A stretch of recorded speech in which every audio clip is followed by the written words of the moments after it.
தமிழ்நாட்டில் மாற்றங்கள் தேவை என்ற முறையில் ஒரு புதிய அத்தியாயத்தை உருவாக்கின்ற சிறந்த ஆட்சி தமிழ்நாட்டிலே தமிழக வெற்றிக் கழகத்துடைய தலைவர் தமிழக முதலமைச்சர் இன்றைக்கு அரியணை அமர்ந்திருக்கிறார்.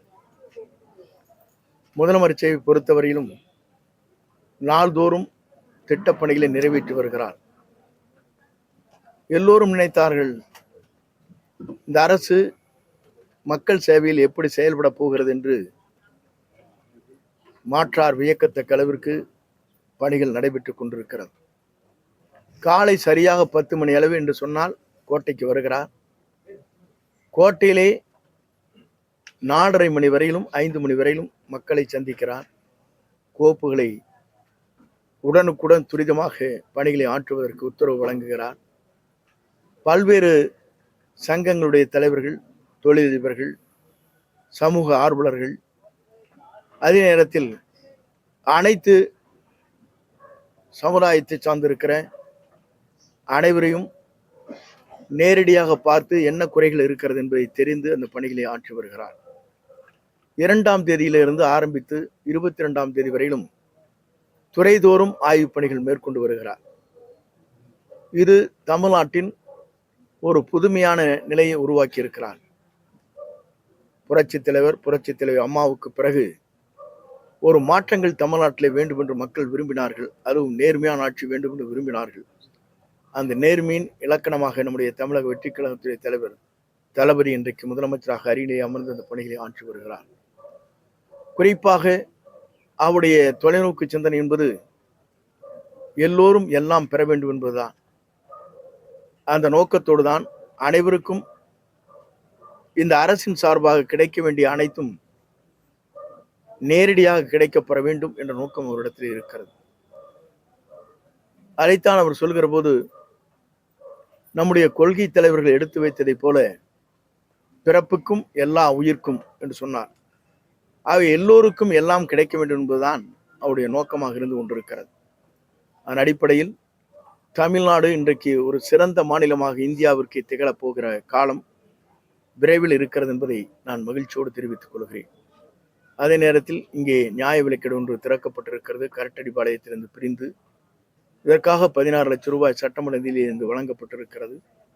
இன்று பொலிவான கட்டடத்தை திறந்து வைத்து மக்கள் பயன்பெறுகிற அளவுக்கு 710 பேர்களுக்கு இதனால் பயன்பெற இருக்கிறார். ஆக எங்களுடைய பணிகள் என்பது மக்களை நேசிக்கின்ற, மக்களை நாடுகிற பணிகள் அனைத்தும் இன்றைக்கு நடைபெற்றுக் கொண்டிருக்கிறது. பேரறிஞர் அண்ணா அவர்கள் குறிப்பிட்டதை போல மக்களிடத்திலே செல்லுங்கள்.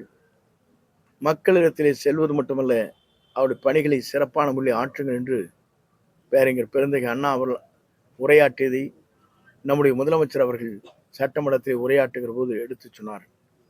இந்த ஆட்சி மக்கள் ஆட்சியாக இன்றைக்கு மலர்ந்திருக்கிறது, மக்களால் உருவாக்கப்பட்டிருக்கிறது.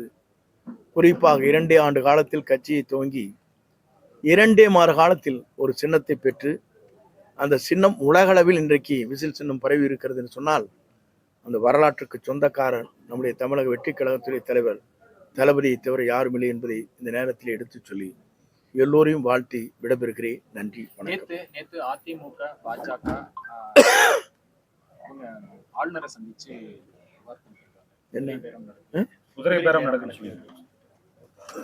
என்னை பொறுத்தவரையிலும் இந்த குதிரை பேரத்தை உருவாக்கியவர்களே திராவிட முன்னேற்ற கழகம் தெரிந்து கொள்ள வேண்டும். நாங்கள் எதிர்க்கட்சியாக இருக்கின்ற போது, அம்மா இருக்கின்ற போது மதிமுகவை சார்ந்திருக்கிற ராமகிருஷ்ணனை ராஜினாமா செய்ய வைத்து திமுகவில் இணைத்து மீண்டும் திமுகவிலே போட்டியிடுவதற்கு வாய்ப்பை அளித்தார்.